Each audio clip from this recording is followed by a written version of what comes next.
Dale, ya. Entonces, bueno, buenas noches a todos. Muchas gracias por la invitación. Em, Tenemos un asistente técnico en esta oportunidad, me van a ayudar a pasar las diapositivas.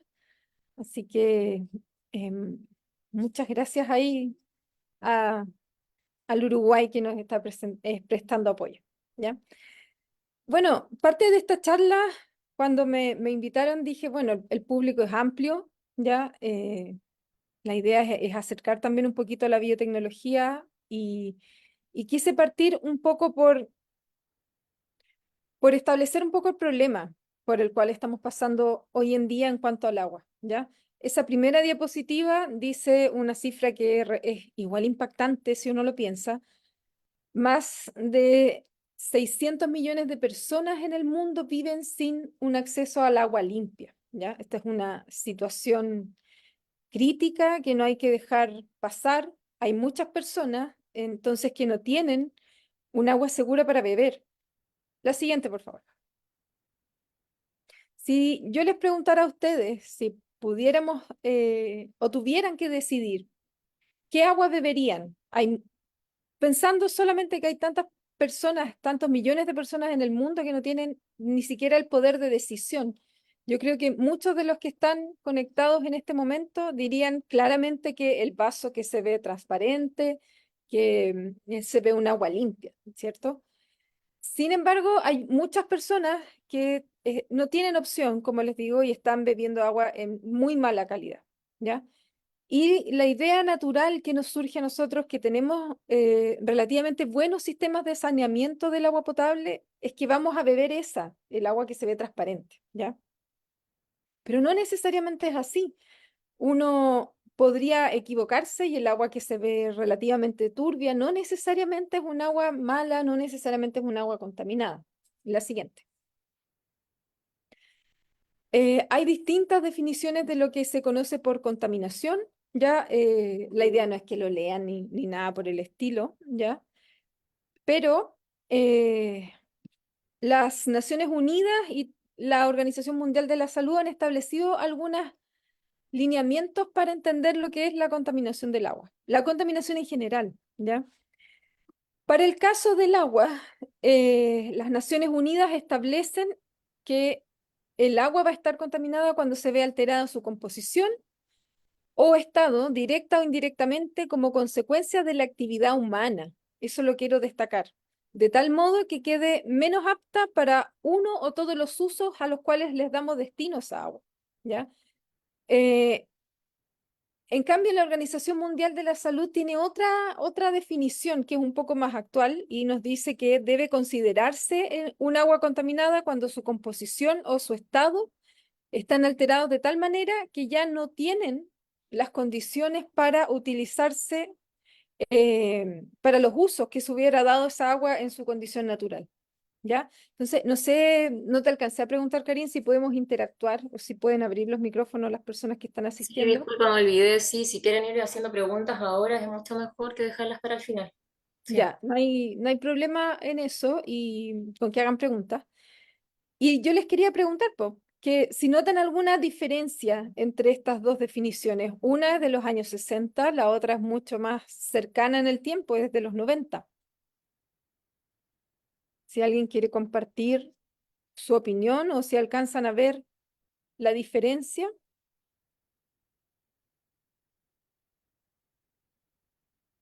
Hay un par de nombrecitos que me suenan un poco, pero la principal diferencia que hay entre estas dos definiciones es la responsabilidad que se le da al hombre en cuanto a la contaminación, ¿ya?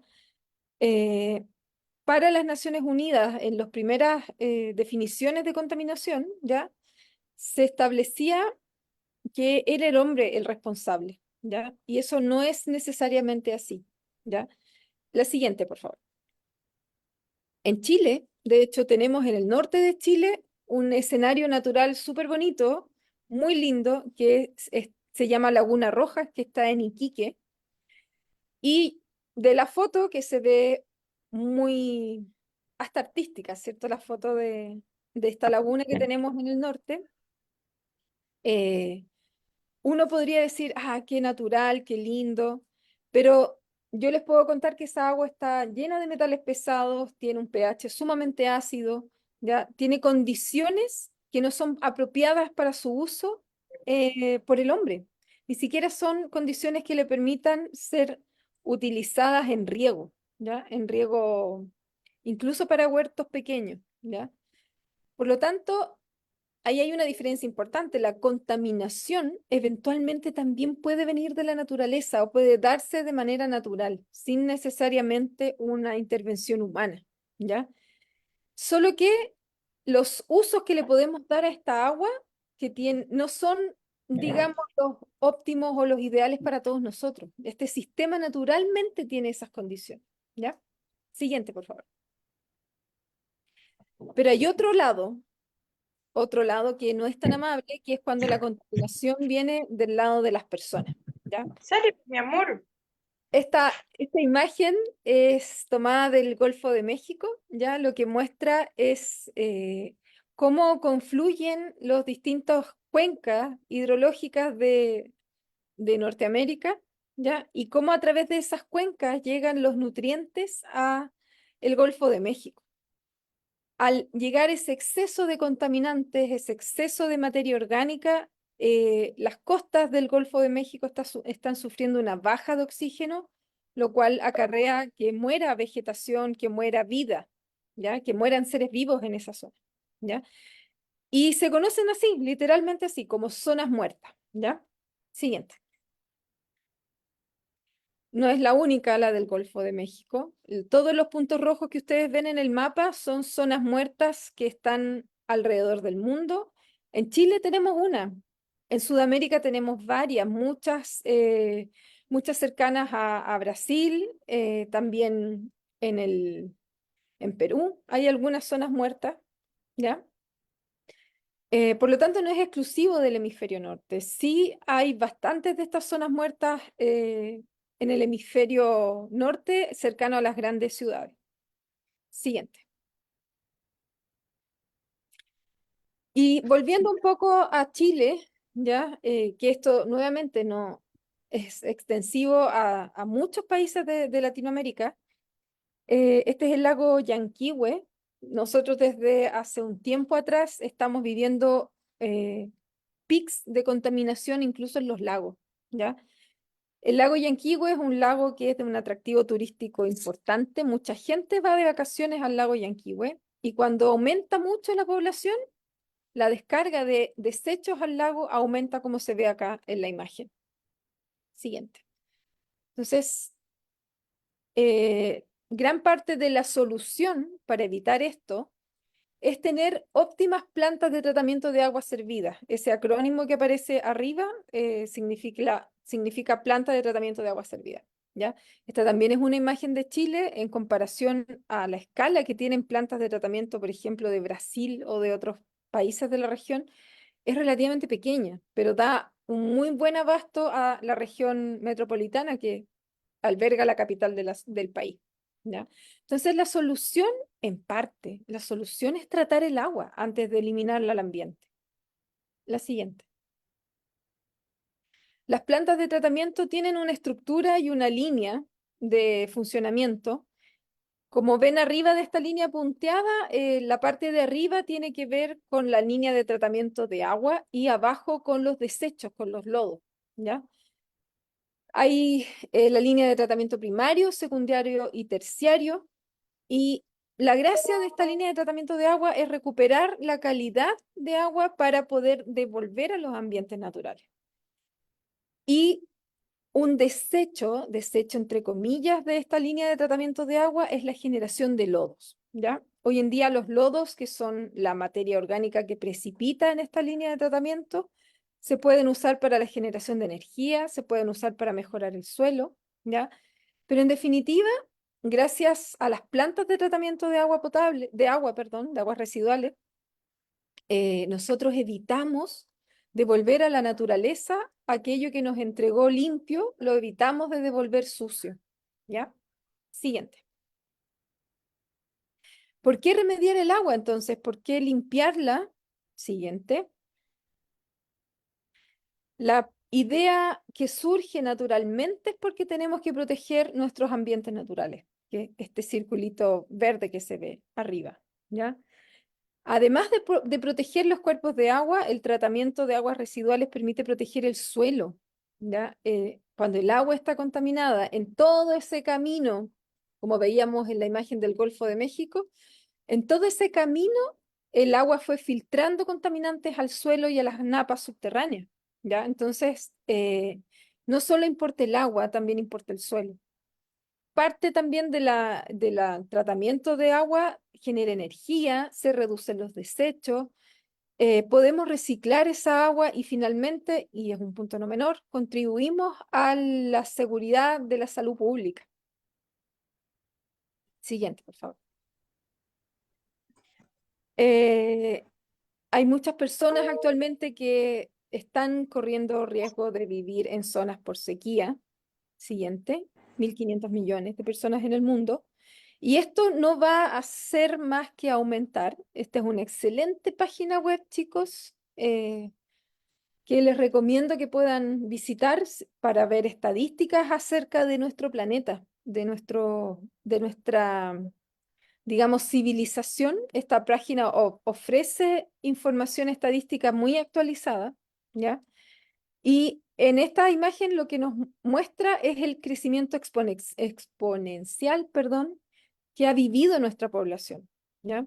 Entonces, necesitamos tratar el agua, nuestra población aumenta de manera exponencial, no podemos seguir entregando y devolviendo a la naturaleza un regalo tan grande como es el agua.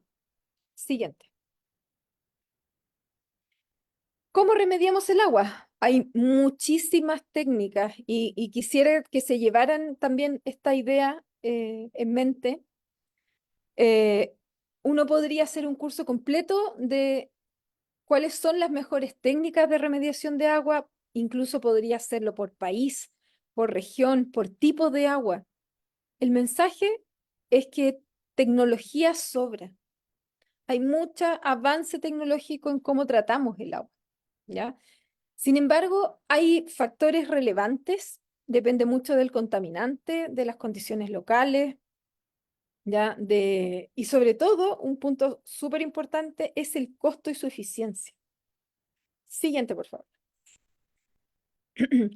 Y aquí hay algunas diapositivas que quisiera pasar relativamente rápido, que son tecnologías, la primera, se llama filtro percolador. Y aquí la clave de este sistema de tratamiento es el uso de microorganismos, ¿ya? MO, como dice allá arriba.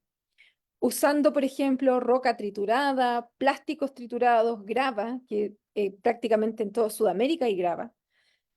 Cosas que uno puede identificar como materiales que eh, pueden retener elementos.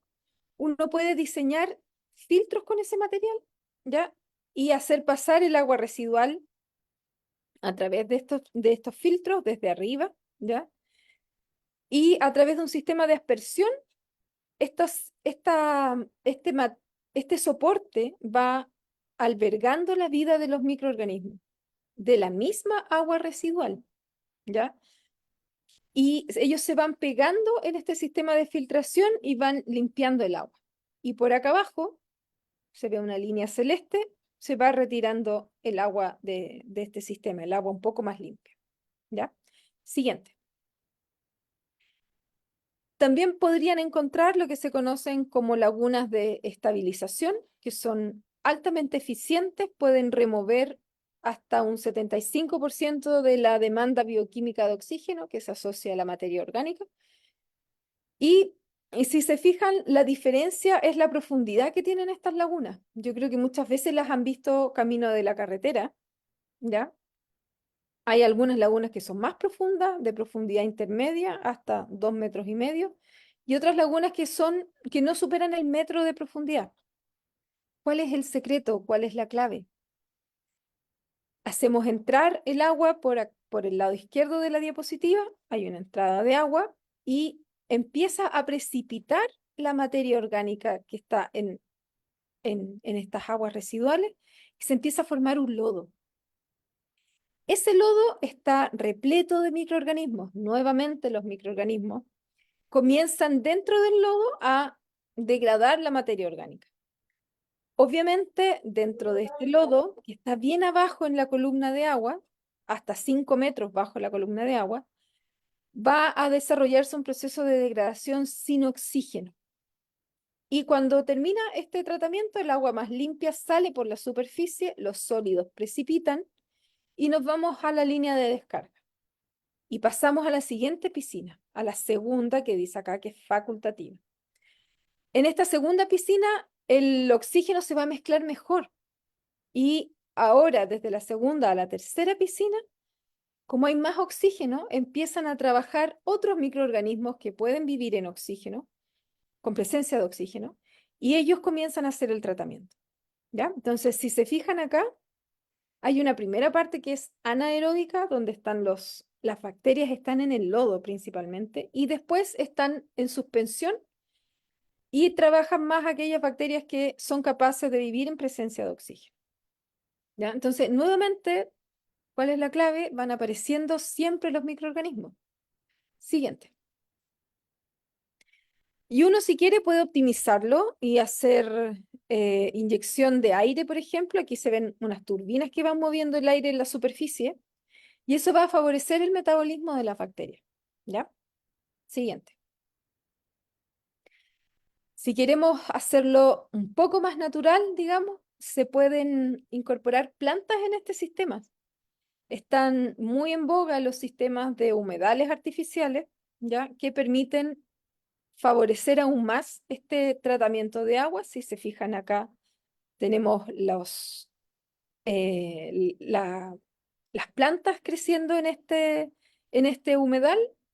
En Chile se llaman juncos, no sé en realidad cómo se llamarán estas plantas en otras partes de Sudamérica, pero son las típicas plantas de largas hojas, pueden llegar a medir 3 metros estas plantas. Siempre están en la orilla de los ríos, siempre están en la orilla de los lagos porque naturalmente es el lugar donde viven, en la interfase entre el suelo más deshidratado y el agua de los lagos o de los ríos. Y son estas plantas las que le dan sustento, le dan soporte a los microorganismos para que hagan este trabajo de degradar la materia orgánica. ¿Ya? Cuando se usan estos humedales, además se puede remover otros elementos contaminantes como el nitrógeno y el fósforo. La siguiente, por favor. Bueno, y esta es una variación, que hay una pequeña inclinación, pero es básicamente lo mismo. Siguiente, por favor. ¿Qué se usa de todo lo que les he comentado en las grandes plantas de tratamiento para grandes urbes? Se usa lo que se conoce como lodos activados, ¿ya? Y es un sistema de 2 cámaras, ¿ya? Donde ocurre básicamente los mismos procesos que les estaba comentando. Una primera etapa que se ve café, ya que el agua está muy revuelta, está siendo oxigenada incluso, y donde tenemos el agua que es recepcionada desde las casas, desde los sistemas de alcantarillado. Y en esa primera parte se favorece la degradación de la materia orgánica a través de la aireación. Cuando el agua está un poquito más limpia, se conecta por una tubería a un siguiente estanque donde vamos a permitir que esa materia que ya ha comenzado su degradación se pueda precipitar. Y en este segundo estanque que le llamamos clarificador, ahí nuevamente nuestras bacterias en el lodo van a hacer el trabajo de degradar materia orgánica y además se va a sedimentar y el agua va a salir a una línea de tratamiento más avanzado. ¿Ya? Siguiente. Y aquí quería detenerme. La clave, como ustedes se pueden dar cuenta, de todo el tratamiento actual de aguas residuales son los microorganismos. En la imagen que está acá se ven, miremos la imagen D. Cada una de esas líneas negras que está rodeada como por un aura blanca, digamos, es una bacteria. Hay algunas que se ven más largas porque son 2 o 3 bacterias que viven juntas, se acercan y se agrupan de esa manera. Pero los microorganismos que pueden ser alargados, que pueden ser esféricos, que pueden vivir solos, pueden vivir agrupados, pueden tener distintas maneras de vivir, son ellos los que nos aportan un enorme valor al proceso de tratamiento de agua, ¿ya? Siguiente. Y quisiera dejarles otro mensaje subliminal o que quedara ahí también en su retina, en su pensamiento. Eh, las personas, los científicos, hay gente que es muy creativa, sí, hay que decirlo, pero gran parte de los desarrollos que se hacen hoy en día se asocian a que se descubren microorganismos, plantas, otros seres vivos que hacen exactamente los procesos que estamos buscando. Y este es un ejemplo de la India, ya ahí se ve el famoso Taj Mahal, ya que es una atracción turística que desde la fachada se ve muy linda, pero en la parte posterior del Taj Mahal está corriendo agua contaminada con todos los tipos de desechos que ustedes se puedan imaginar. Y naturalmente, en estos sistemas que están contaminados, hay microorganismos, hay plantas, hay peces. La vida no se detiene porque un sistema esté contaminado desde el punto de vista de los humanos. Ese sistema que está muy impactado, en él igual se desarrolla vida, igual se adapta a la vida. Y esta publicación de hace un par de años atrás muestra un hallazgo increíble, que es el aislamiento de una bacteria que se llama Deinococcus indicus, ¿ya? Que fue aislada de un sedimento en estos cursos de agua. Y esta bacteria no era cualquier bacteria, una bacteria que es capaz de remover metales pesados del agua. Por lo tanto, ella tuvo que adaptarse a vivir a esas condiciones, ¿ya? Y lo logró desarrollando mecanismos que le permiten sacar los metales del agua y neutralizarlos para que no le hagan daño. Siguiente. Y aquí queda también una invitación. Lo que pasa en India pasa en todo el mundo y en particular Latinoamérica, ¿ya? Es un laboratorio natural sumamente extenso. Microorganismos que son capaces de degradar contaminantes, que son capaces de depurar las aguas, existen en todos los ambientes naturales. Solo hay que ir a buscarlos, ¿ya? En los desiertos en Bolivia, en los salares en Bolivia, en el norte de Chile, en la Antártica, ¿para qué hablar de la selva amazónica? Hay una gran diversidad de microorganismos que son capaces no solo de tratar el agua, sino que de remover eh, elementos contaminantes de todos los sistemas, ¿ya? Entonces la invitación un poco es a mirar la naturaleza. La siguiente. Dame la siguiente. Ya voy viendo que voy avanzando bien rápido. Entonces, en esta parte les quería mostrar un par de imágenes de estudios en los que eh, se han desarrollado principalmente en Chile, algunos con colaboración de mi parte, otros no, ¿ya? Donde se puede precisamente ver este efecto, este fenómeno, ¿ya? Este primer estudio se hizo en el altiplano de Chile, donde existe gran contaminación por arsénico y por distintos metales pesados. Y como se ve acá en el gráfico, ya en el eje X, vemos la distancia hasta 3.200 metros, ya en el cual un río fluía por este altiplano. Entonces, desde la parte más alta hasta la parte más baja, ya va corriendo agua a través de este suelo sumamente contaminado. Y vemos que antes de los 1.600 metros existía un área que estaba cubierta por un humedal, ¿ya? Y en este humedal, si ustedes siguen la línea de circulitos y la línea cuadradita, cuando el agua contaminada entra a ese humedal, rápidamente baja la concentración de arsénico, ¿ya? Y al salir del humedal, obviamente esa agua se vuelve a topar con agua, con un suelo contaminado con metales pesados, ¿ya? Y se vuelve a aumentar se vuelve a aumentar la concentración de arsénico, ¿ya? Pero si se fijan, en el tramo donde están presentes las plantas y por supuesto que también están presentes microorganismos, baja la concentración de arsénico. Y un fenómeno parecido pasa con el cloruro, que es la imagen que se ve acá, ¿ya? La conclusión de este estudio revela entonces que en terreno, en sistemas que están naturalmente contaminados, la depuración de esta contaminación ocurre igual. Siguiente. Lo que hicimos después fue tomar esos microorganismos y llevarlos al laboratorio, ¿ya? Y aquí les pediría que se fijen más que en el gráfico grande, en los dos pequeños que están al lado, donde teníamos dos reactores biológicos que nos permitían crecer estos microorganismos, ¿ya? Y medimos la capacidad que tenían esos microorganismos de remover el hierro o de remover arsénico. Los pusimos a crecer en condiciones con alto hierro, con alto arsénico, pero ahora en laboratorio. Y encontramos que después de varios días, cerca de 80 días de crecimiento en ese sistema, la remoción tanto de hierro como de arsénico topaba casi el 100% de remoción. Y nuevamente, el mensaje que les quiero transmitir es que estos son microorganismos de la naturaleza, no es nada inventado, simplemente los encontramos. Siguiente. La siguiente, eso es muy poquito enredado. Y eso pasa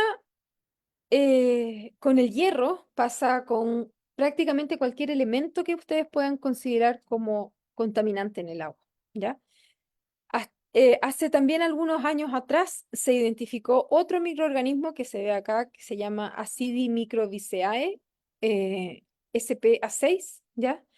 Y esta bacteria, la gracia que tiene es que es capaz de bajar, y ahí sigan la línea de los triangulitos, bajar una forma de hierro que es muy contaminante en el agua. Y junto, eh, junto con eso, también empieza a bajar, y sigan los círculos negros, también empieza a bajar la concentración de amonio. El hierro y el amonio son frecuentes contaminantes de las aguas residuales industriales, de la agricultura, principalmente el nitrógeno de la agricultura. Siguiente. Y lo que hicimos ahí fue tomar nuevamente este grupo de bacterias, ¿ya? Y hacerlas crecer en condiciones con mucho hierro, ¿ya? Los botellitas grises que aparecen acá representan dos aislados de estos microorganismos que los dejamos incubando en condiciones con alta concentración de hierro y como obviamente el hierro es anaranjado, las botellitas cambiaban de color, se convertían en botellitas naranjas. Y con esas botellitas que habían pasado un gran estrés creciendo en hierro, las volvimos a crecer con más hierro aún, pero con dos condiciones de temperatura distintas, a temperatura ambiente y a temperatura de 35 grados. Lo que queríamos ver ahí eran si estas bacterias eran capaces de seguir removiendo hierro por esta vía de remoción que se llama FEAMOX. Siguiente. Y encontramos que sí. ¿Qué pasaba? Que si ustedes siguen acá la línea negra, este triangulito negro y el circulito negro, representan las bacterias que están creciendo en condiciones de alto hierro y alto nitrógeno, pero que están bajando la concentración de nitrógeno. Y están en el gráfico de al lado, están también aumentando las formas buenas, las formas no tan contaminantes de hierro, ¿ya? Entonces, esto nuevamente que lo podemos aislar desde la naturaleza nos sirve para el laboratorio. Siguiente. Dame la siguiente, por favor. Y hicimos un estudio de genómica. Fuimos a preguntar a estas muestras cómo cambiaban la composición de microorganismos en esas aguas y nos dimos cuenta que cambiaban mucho la composición de microorganismos. ¿Ya? Los colores muestran la proporción de cada uno de estos grupos bacterianos en este experimento. Siguiente. Las bacterias. Todo el tiempo las bacterias, todo el tiempo los microorganismos, todo el tiempo mirar la naturaleza. Siguiente. Y estas bacterias se asocian a superficies y forman biopelículas. Suena raro el nombre biopelícula, pero todos tenemos biopelículas, ¿ya? La más conocida y la que nadie puede decir, yo no tengo esta biopelícula, son las biopelículas que están en nuestra dentadura. Nosotros estamos repletos de bacterias que crecen en nuestra boca y se adhieren a la boca a través de que son capaces de ir erosionando nuestra dentadura y se quedan adheridas, ¿ya? Pasa exactamente lo mismo en los sistemas naturales, en los ríos. Eh, Cuando la próxima vez que vayan a un río o vayan a un lago, toquen las piedras. Muchas veces están con una textura muy suave, ¿ya? Y eso lo que nos muestra es que hay microorganismos adheridos a esas rocas y están haciendo el trabajo de limpiar el agua. Siguiente. Entonces, la pega, señoras y señores, la hace la naturaleza sola. Ya los humedales, que son ecosistemas que están en riesgo y que son hoy en día en toda Latinoamérica y en todo el mundo se están tratando de proteger, son los lugares donde ocurre la limpieza natural de las aguas. Y todas las tecnologías que derivan al tratamiento de las aguas residuales de una ciudad derivan del estudio de estos sistemas naturales. Siguiente. Las plantas hacen mucho de esta pega, son capaces de acumular en las raíces y en las hojas contaminantes y asociar bacterias en las raíces. Siguiente. Hacen tan bien la pega las plantas que plantas tan conocidas como los girasoles son capaces de eliminar el uranio del suelo. ¿Qué cosa más contaminante que el uranio? Ya que incluso es un contaminante radioactivo, ¿ya? Nuevamente los invito a mirar si tienen alrededor suyo, si tienen cursos naturales de agua. Seguro que han visto las conocidas lentejas de agua. Son pequeñas plantitas de 4 o 5 hojitas que crecen en la superficie flotando en la superficie del agua. Ellas están haciendo entonces este trabajo de remover materia orgánica, pero aparte remueven cobre, remueven cadmio, remueven plomo y níquel. O sea, la naturaleza ofrece una amplia variedad de herramientas para que nosotros las utilicemos en nuestro favor. Siguiente. Dame otra más. Y parte de la pega que hacen las plantas, del trabajo que hacen las plantas, es asociar en estos procesos a los microorganismos. Las plantas liberan azúcar, liberan algunos ácidos grasos, liberan otros compuestos que llaman a las bacterias a vivir en ellas, ¿ya? Y esa asociación permite que se limpien las aguas, que se depuren los suelos. Siguiente.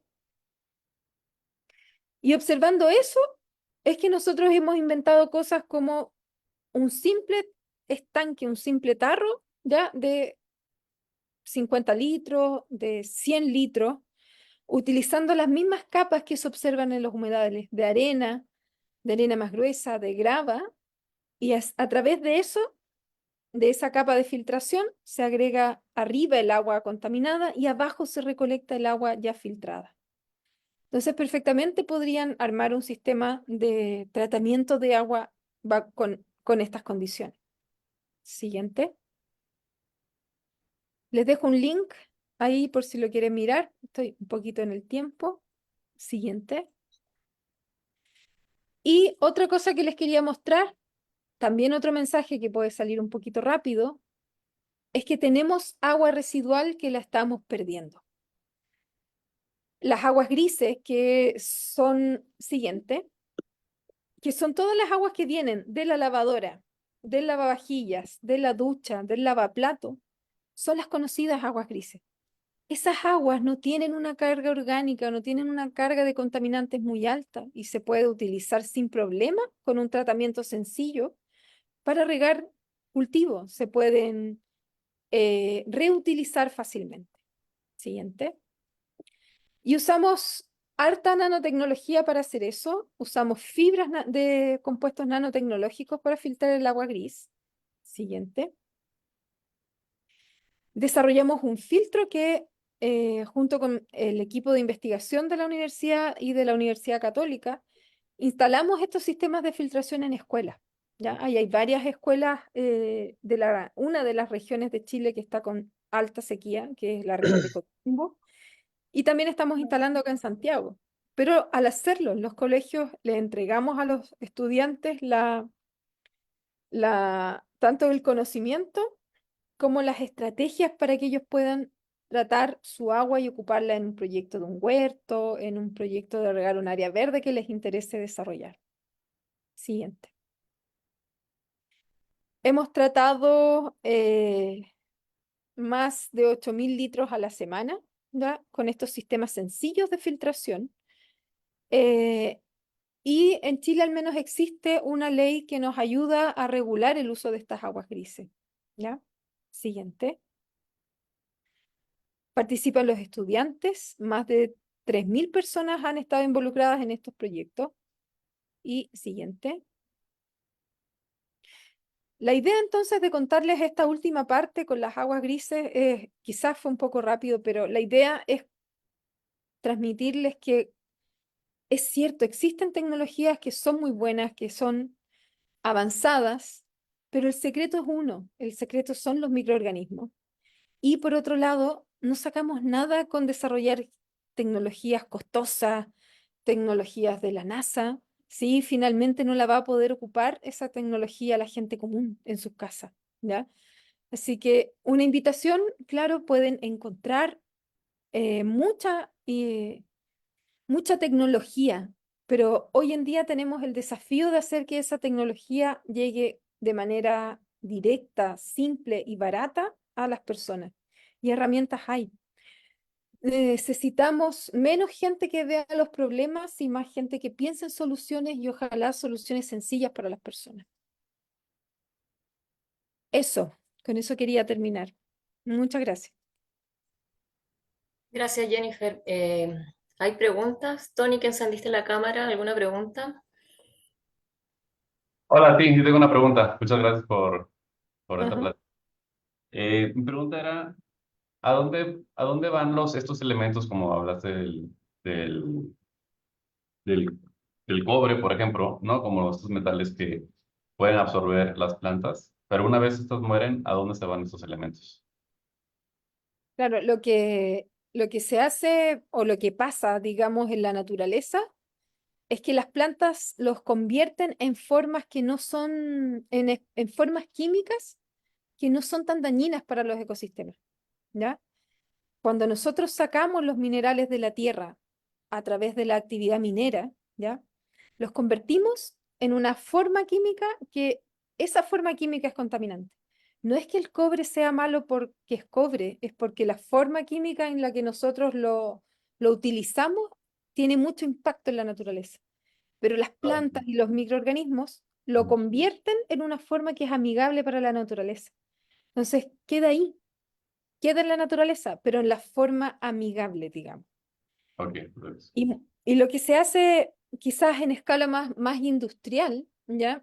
Es que cuando se ocupan estas plantas para remediar,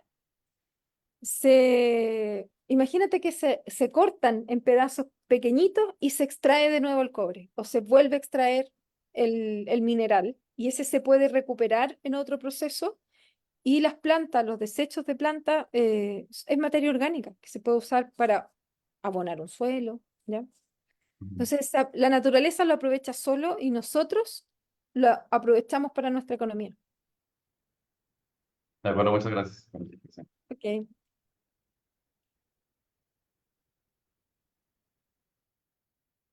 ¿Hay alguna otra consulta?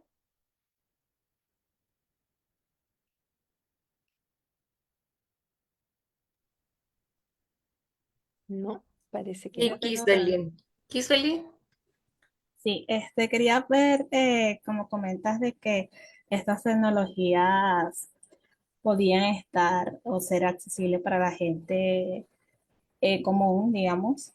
Ajá. ¿Cuáles son la eficiencia que se manejan al usar estos filtros, eh, o sea, de remoción de contaminantes? ¿Es toda o es un porcentaje de metales? Es mi pregunta. Claro. Eh, Dependiendo, la respuesta depende de varias cosas. De una variable siempre es la tecnología, ¿ya? Eh, Hay tecnologías que permiten remover eh, grandes concentraciones de metales, ¿ya? En los sistemas más sencillos, los sistemas domiciliarios, por ejemplo, dependiendo del medio de filtración, dependiendo de la carga de metales, se puede bajar hasta un 40 o un 60%, ¿ya? Cuando eso pasa, obviamente esa agua no necesariamente se va a reutilizar en la misma casa o para el consumo humano, pero sí se puede devolver de forma más segura, por ejemplo, a la naturaleza, ¿ya? Las plantas de tratamiento tienen mucha presión en el sentido de que cada día las ciudades son más grandes, cada día hay contaminantes nuevos, ¿ya? Entonces, una forma, digamos, consciente de aportar es tratar de devolver esa agua un poco más limpia, ya sea al alcantarillado o a la naturaleza. Va a depender también de la regulación, ¿ya? No todos los países permiten los sistemas de tratamiento domiciliario, ¿ya? Eso. Vale, muchas gracias. En verdad que he tenido la oportunidad de escuchar varias charlas de este tipo y la tuya fue muy buena y tocó muchos aspectos y me encantó los papers que pusiste. Ah, gracias. Muchas gracias. No sé si habrá más preguntillas por ahí.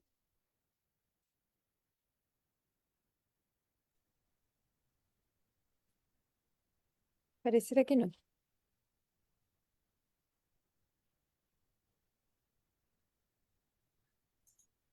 Karim. Hola, yo tengo una Ahí sí, pregunta por Ahí sí. acá. Marcelo. Ujú. Sí, hola, Sí. muchas gracias por siempre estos espacios para dialogar, sobre todo con temas medioambientales. Yo estoy Ujú. llamando, o sea, estoy viendo las charlas desde Punta Arenas. Ah, Me enganché al último, pero he visto también charlas de este tipo, como decía la compañera anteriormente, ayer. Y pensaba en la escala.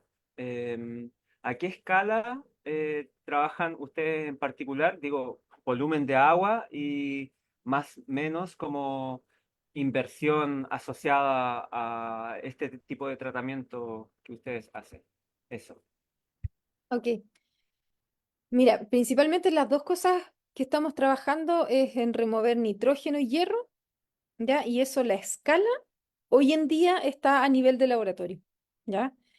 Es una tecnología que está recién empezando, digamos, a pilotarse, a tratar de escalar, ¿ya? Escalar en el sentido de que pueda ser útil para más personas. Y claro, eso todavía está en desarrollo. Pero por otro lado, esta tecnología de los filtros que pusimos en los colegios, los filtros, por ejemplo, nos salen entre 1 millón a 3 millones de pesos, ya dependiendo del tamaño. Filtros pequeños de 1 millón de pesos sirven para colegios de 300 personas, de 500 personas. Ya los filtros de 3 millones de pesos hemos atendido grandes colegios de, no sé, 5.000 estudiantes, ¿ya? Em, entonces, esa tecnología, digamos, tiene un costo muy bajo y el beneficio de tratamiento de agua es buenísimo, ¿ya? Y como te digo, incluso la mantención del sistema es económica, ¿ya? Mm, Obviamente podemos usar esa tecnología en los colegios porque en los colegios hay agua potable, porque no hay contaminantes por metales, por ejemplo. Hay contaminantes, imagínense, de las pinturas de los niños de los colegios, mucho jabón cuando se lavan las manos, ¿ya? Pero son contaminantes simples y el sistema de filtración es simple y es barato, es relativamente barato, ¿ya? Entonces están como en los dos extremos, ¿ya? La tecnología de nitrógeno está en pañales todavía, ¿ya? Tiene que salir del laboratorio, pero la otra es muy barata y puede beneficiar a muchas personas. Eso, espero haber respondido tu pregunta. Sí, muchas gracias, de verdad. Ok. Muy interesante. Ujú. Me parece no hay más preguntas, Jennifer. Vamos cerrando entonces. Ya. Te agradezco un montón, Jennifer, a la escuela de la Universidad Mayor de Biotecnología y a Iriyuki, que fue el asistente técnico. Y Muchas gracias, nos salvó la tarde. Por favor, a las